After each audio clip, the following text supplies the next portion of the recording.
நடிகர் ஜெயம் ரவி தன்னுடைய மனைவி வீட்டில் தனக்கு மரியாதையே இல்லை, தனக்குன்னு ஒரு பேங்க் அக்கவுண்ட் கூட கிடையாது.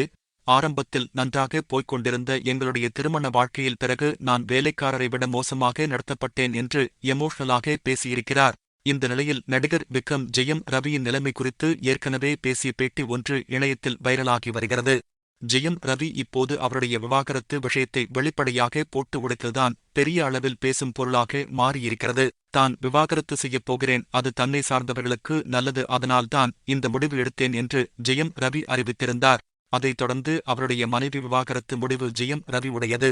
என்னிடம் கலந்து ஆலோசிக்காமல் அவரை எடுத்த முடிவு. அவரை தொடர்பு கொண்டு என் தரப்பு நியாயங்களை சொல்ல வேண்டும், அவருடைய மனதை மாற்ற வேண்டுமென்று நானும் என்னுடைய குழந்தைகளும் முயற்சி செய்கிறோம், ஆனால் சிலர் தடுக்கிறார்கள் என்று அவரும் ஒரு பதிவு வெளியிட்டிருந்தார். இதனால் இதில் யார் சொல்வது உண்மை, யார் சொல்வது பொய் என்று புரிந்து கொள்ள முடியாத நிலைதான் இருந்தது. அதே நேரத்தில் இவர்களுடைய குடும்ப பிரச்சனையை வைத்து பலரும் பலவித கருத்துக்கள் தெரிவித்து வந்தனர்.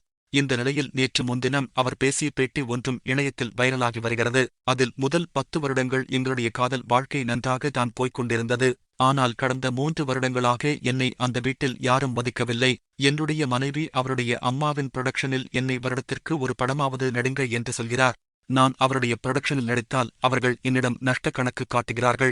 என்னுடைய பெயரில் ஒரு பேங்க் அக்கவுண்ட் கூட கிடையாது. அந்த வீட்டில் எனக்கு வேலைக்காரர்களுக்கு கிடைக்கும் மரியாதை கூட கிடைக்காது. பண தேவைகளுக்கு நான் அவரிடம் நிற்க வேண்டியது இருக்கிறது. நான் வீட்டை விட்டு வெளியே போகும்போது என் கையில் பணமே கிடையாது என்றும் அதில் ஜெயம் ரவி பேசியிருக்கிறார். இந்த நிலையில் ஜெயம் ரவி பேசுவது சரி என்று சொல்வது போல சில வருடங்களுக்கு முன்பு நடிகர் விக்ரம் பேசிய பேட்டி ஒன்று வைரலாகி வருகிறது.